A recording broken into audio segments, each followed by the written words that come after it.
Department of Public Safety. The Austin Police Department is searching for Avery Claire Reynolds, white, female, 12 years old, date of birth July 7th, 2007, 5 feet 02 inches, 85 pounds, brown hair, brown eyes, and red framed glasses, gray hoodie with small in black letters, black leggings, aqua Nike shoes.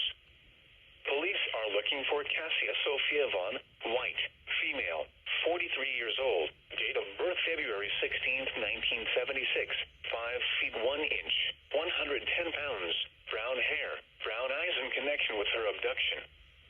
The suspect is driving a black 2005 Mazda Tribute S with a Texas license plate number of DTM 3557 with front end damage. Texas Tech University emblem on rear left by license plate. The suspect was last heard from in Austin, Texas. Law enforcement officials believe this child to be in grave or immediate danger. If you have any information regarding this abduction, call the Austin Police Department.